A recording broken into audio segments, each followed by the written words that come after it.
Hi, I'm Dr. Sherwana Davis, a psychotherapist, here to provide a review of Capote versus the Swans, Episode 7.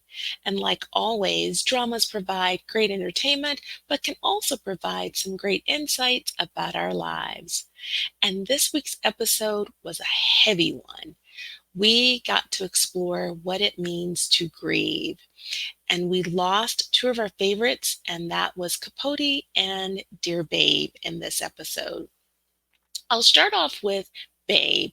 So we see in this episode that Babe is in a state of what we like to call anticipatory grief, and that's where the grieving process actually starts before a person ever even dies, right? She knows and she's gotten the final decision from her doctor about her timeline. And so she makes an announcement to all of her friends. Her family is aware of this as well. And they all get to plan and say their goodbyes in various ways. Babe's way, of course, is what she leans into the most, which is her perfectionism. And so she actually plans her final celebratory event, and she plans it months ahead. And as we see in the final scenes of her particular parts of the episode, there is not a detail out of place. And it was very representative of her life. We did get to see just some of the struggles that her family had with saying goodbye, particularly her estranged daughter.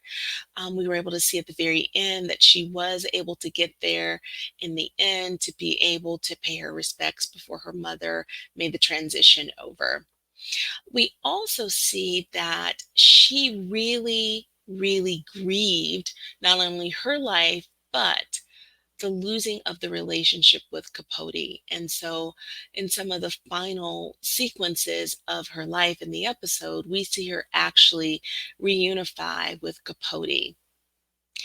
The next part of the episode was all about Capote, right? And so we see him, unlike Babe, who looked on her end state head on, we see Capote very much still in denial about his addictions, right?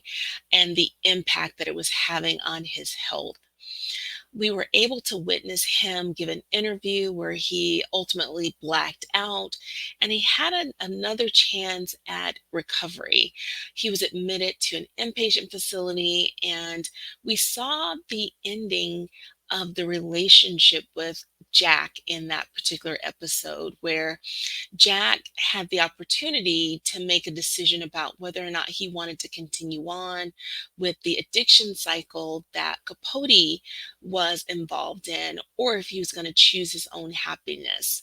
And we saw in that episode that he made the very difficult decision to actually choose his happiness.